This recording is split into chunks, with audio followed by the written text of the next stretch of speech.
வணக்கம் நண்பர்களே.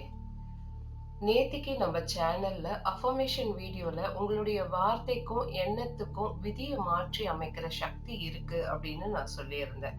அது தொடர்ந்து உங்களுக்கு இன்னும் அதை ஆழமா புரிய வைக்கிறதுக்கு இந்த கதை உதவி செய்யும் நம்புறேன். இது உண்மையா நடந்த சம்பவம். இந்த சம்பவத்தை நான் இன்னைக்கு உங்களோட பகிர்ந்துக்கிறேன். ஜப்பான் நாட்டுல ஒரு 9 வயது குழந்தை ஒருத்தன் இருந்தான். அந்த சின்ன பையனுக்கு பிளட் கேன்சர் வந்திருந்தது. அவனுக்கு வெறும் அவங்க அம்மா மட்டும்தான் இருந்தாங்க. வேற யாரும் கிடையாது. அவங்க ஒரு ஏழ்மையான குடும்பத்தை சார்ந்தவங்க. அந்த குழந்தைய மருத்துவர்கிட்ட கொண்டு போறாங்க. மருத்துவர்களும் அவங்களால முடிஞ்சது எல்லாத்தையும் செய்றாங்க. அம்மாவும் அவங்களால முடிஞ்ச பிரார்த்தனைகள செய்றாங்க. அவங்களால எந்த அளவுக்கு என்னெல்லாம் பண்ணா என் குழந்தை நல்லா இருப்பான் அப்படின்னு நினைக்கிறாங்களோ, அது எல்லாத்தையும் அவங்க செஞ்சு பார்க்குறாங்க. கடைசியா மருத்துவர்கள் அவங்க அம்மாவ கூப்பிட்டு சொல்றாங்க, "இல்லங்க உங்க பையனுக்கு வந்து இந்த வியாதி வந்து ரொம்ப முத்திருச்சு. இன்னும் கொஞ்ச நாள்ல அவன் இறந்துருவான். நீங்க இன்னும் இங்க வச்சு கஷ்டப்பட்டுட்டு இருக்க வேண்டாம். வீட்டுக்கு கூட்டிட்டு போயிடுங்க. அவன் இஷ்டப்பட்டா மாதிரி கொஞ்ச நாள் அவன பார்த்துக்கோங்க. நல்லா பார்த்துக்கோங்க." அப்படின்னு சொல்லி சொல்றாங்க. அவங்க அம்மா இறைவன நம்பி அவர் கையில ஒப்படைச்சுட்டு வீட்டுக்கு கூட்டிட்டு போறாங்க. வீட்டுக்கு போனதும் அவங்க அம்மா கிட்ட அந்த பையன் கேக்குறான்.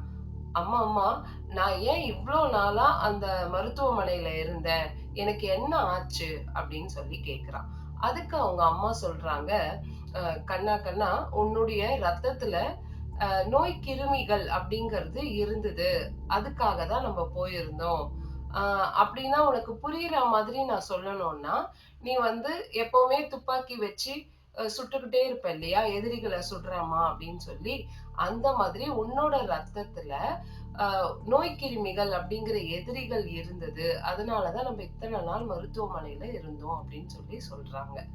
இத கேட்டுட்டு அமைதியா போயிட்டான் அந்த பையன். எப்பவும் போல விளையாடிட்டு இருக்கான். நாட்கள் போகுது. அவங்க அம்மாக்கு சரி நம்ம பையன கூட்டிட்டு போய் ரொம்ப நாள் ஆச்சு. ஹாஸ்பிட்டல்ல போய் ஒரு செக் பண்ணிடலாம் அப்படின்னு சொல்லி ஹாஸ்பிட்டலுக்கு கூட்டிட்டு போறாங்க.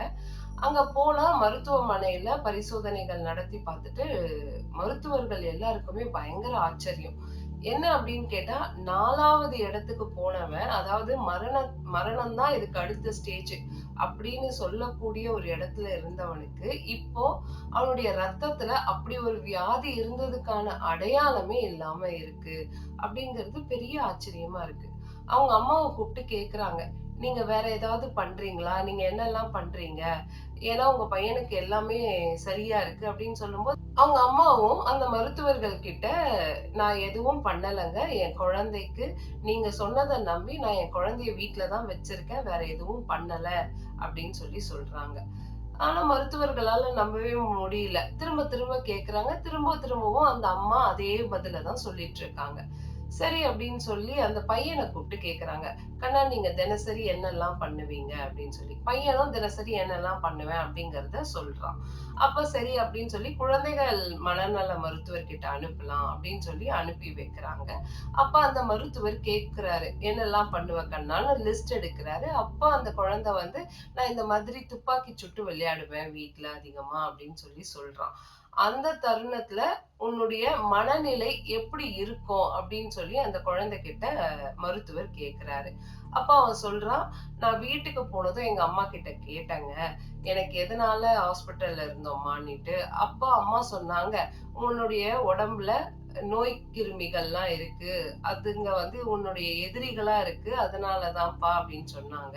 அப்ப நான் துப்பாக்கி எடுத்து தினமும் சுட்டு விளையாடும்போது எல்லாமே, அந்த கிருமிகள் எல்லாம் சாகுற மாதிரி நான் எண்ணத்துல என்னோட கற்பனையில பார்ப்பேன் அப்படின்னு சொல்லி சொன்னான். இந்த குழந்தை தெரியாம செய்த செயல். அந்த கற்பனை திறன, அந்த படைப்பாற்றல பயன்படுத்தி, அந்த எண்ணத்த வலுப்படுத்தினதோட காரணமா, அவனுக்கு அத்தன பெரிய வியாதியே குணமாகியிருக்கு அப்படின்னு சொன்னா, உங்க ஒவ்வொருத்தருடைய வாழ்க்கையில எவ்ளோ மாற்றங்கள கொண்டு வர முடியும்? அந்த எண்ண அலைகளுக்கு எத்தன ஒரு அற்புத சக்தி இருக்கு. அந்த படைப்பாற்றலுக்கும், அந்த கற்பனா சக்திக்கும் எத்தனை ஒரு அற்புதங்கள் வந்து நடக்குது அப்படிங்கிறது இந்த கதையில இருந்து உங்களுக்கு தெரிஞ்சிருக்கும். அதனால நம்ம வீடியோல இருக்கிற அஃபர்மேஷன்கள நீங்க திரும்ப திரும்ப கேட்கிறதன் மூலமாவும், வாய்விட்டு சொல்றதன் மூலமாவும், உங்களுடைய ஆழ் மனதுல இருக்கக்கூடிய எதிர்மறை எண்ணங்கள் அழிந்து, நேர்மறை எண்ணங்கள் பதிவு செய்யப்படுது.